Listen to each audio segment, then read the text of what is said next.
बिस्मिल्लाहिर्रहमानिर्रहीम अस्सलाम वालेकुम। मैं हूं मोहम्मद फ़हीम। खैबर पख्तूनख्वा की सियासत में नई बनने वाली जमात पाकिस्तान तहरीक-ए-इंसाफ पार्लियामेंटेरियन के लिए मसाइल बढ़ते ही जा रही हैं। गो के वो मुख्तदर हल्कों की इंतहाई पसंदीदा जमात है। उन्होंने खुद उसके बनने में इंतहाई अहम किरदार अदा किया।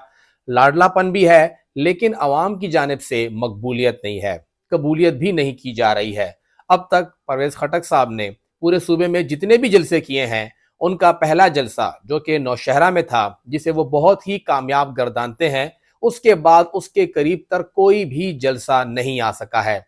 उसके साथ साथ जो उनकी पार्टी की पहली तकरीब थी, जहां पे उन्होंने पार्टी को लॉन्च किया था, वहां पर दावा किया गया था कि 57 साबिक पार्लियामेंटेरियन हमारे साथ हैं, जो कि कम होके तकरीबन 30 पे आ गए थे। उसके बाद से कोई बड़ी शमूलियत अभी तक नहीं हो सकी है। कुछ लोग गायब हुए और फिर अचानक से उनके साथ नमूदार हो गए, लेकिन इसके बावजूद ये पार्टी अभी तक अपनी जगह नहीं पकड़ सकी है। और यही वजह है कि खटक साहब अब ये मुतालबा करते नजर आ रहे हैं कि इंतखाबात में थोड़ा सा डिले होना चाहिए, इंतखाबात जल्द अज जल्द नहीं होने चाहिए। 8 फरवरी पहले ही इंतखाबात अपना वक्त मुकम्मल नहीं कर रहे हैं। खैबर पख्तूनख्वा और पंजाब को इस तारीख के हवाले से तकरीबन 1 साल और 20 दिन इंतजार करना पड़ेगा। उनकी असम्बलियां आज इस साल में जनवरी में तहलील हो चुकी हैं। जब ये इंतखाबात होंगे तो उसके मुकम्मल हुए तकरीबन 1 साल और 20 दिन हो चुके होंगे। जो वफाकी असम्बली है, सिंध असम्बली है, बलोचिस्तान है, उसे भी तकरीबन 5.5 से 6 महीने लग जाएंगे कि जब से वो तहलील हो चुकी होगी। इसके बाद भी खटक साहब कहते हैं कि आप इंतखाबात में ताखीर कीजिए। ताखीर की वजह यही आ रही है कि उनके पास कोई बड़ा नाम नहीं है। अब इतलात ये आ रही हैं कि जो इलेक्शन कमीशन ने नई हल्का बंदियां कर दी हैं, उन हल्का बंदियों ने सूबा तो कुजा उनके अपने नौशहरा में उनके लिए मसले बना दिए हैं।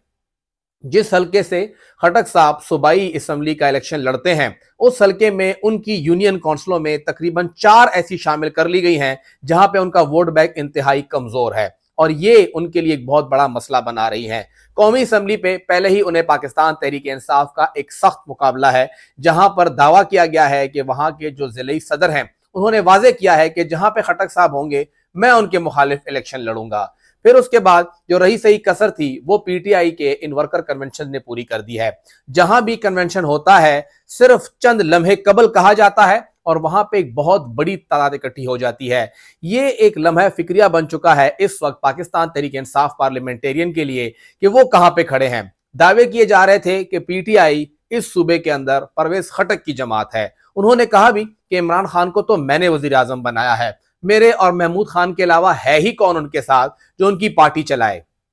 लेकिन जब से 9 मई के बाद पीटीआई खुल के सामने आना शुरू हुई है, उन्होंने वाजे कर दिया है कि खटक साहब हो, महमूद खान हो, ज़ियाउल्लाह बंगश हो या कोई और हो, कोई भी नाम ले लीजिए, ये कहीं पर भी स्टैंड नहीं करते, क्योंकि ये पार्टी सिर्फ और सिर्फ इमरान खान के साथ लिंक है और वो आज भी वर्कर उनके साथ हैं।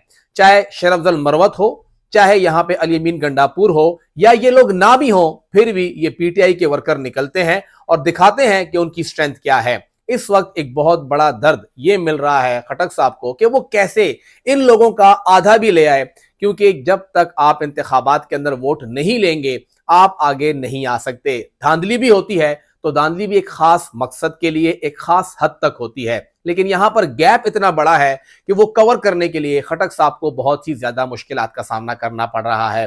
पाकिस्तान तहरीक इंसाफ अब उनकी मसाइल में, उनकी तकलीफों में, उनके जितने भी मुश्किलात हैं उसमें मजीद इजाफा करने का फैसला कर चुकी है।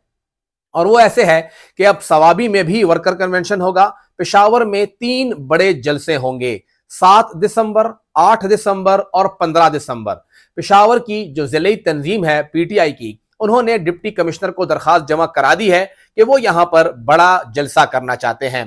3 अलग अलग मकामात दे दिए गए हैं। 7 तारीख को अलग मकाम है, 8 को अलग है और 15 तारीख के लिए अलग से 3 मकामात तजवीज किए गए हैं कि आप जगह बताइए, आप वक्त बताइए, हम वहां पे जलसा करेंगे और जैसे आप कहेंगे उस तरह से जलसा होगा।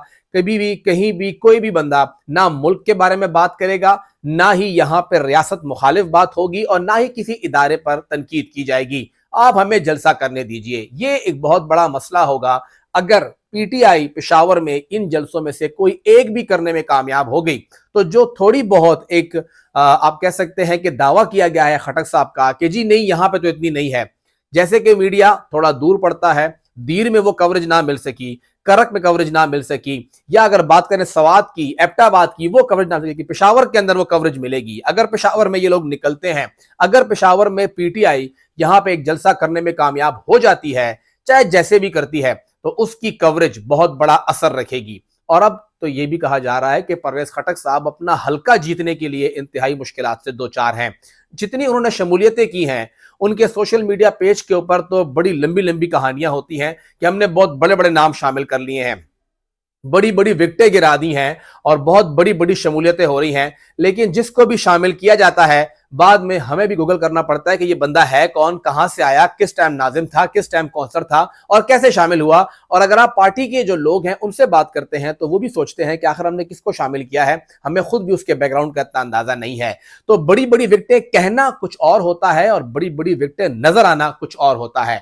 पाकिस्तान तहरीक इंसाफ पार्लियामेंटेरियन के लिए इस बार दो अलग अलग मसाइल हैं। एक तो यह है कि अवाम में उनकी मकबूलियत नहीं है, जहां वो जलसा प्रोग्राम करते हैं लोग उनके पास नहीं आते हैं, बड़ी मुश्किल से लोग इकट्ठे किए जाते हैं, चाहे जिस तरह भी किए जाते हैं। दूसरा यह है कि जिन्होंने इनके कांधे पे बंदूक रख के चलाई है, अब उन्हें भी अपनी बंदूक चलाने पे अफसोस हो रहा है कि हमने किस घोड़े पे पैसा लगा दिया है, क्या वो हमारा पैसा पूरा करेगा भी या नहीं। अब ये रेस कौन जीतता है और ये घोड़ा कितनी कामयाबी हासिल करता है वो तो सामने है, लेकिन कुछ तो घोड़े को खुद भी दौड़ना पड़ेगा।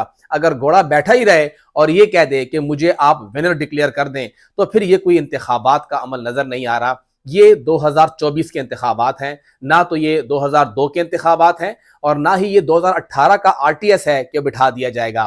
कुछ ना कुछ करना पड़ेगा, उससे आगे बाकी लोग सब कुछ कर लेंगे, लेकिन कुछ ना कुछ तो आप खुद भी कीजिए।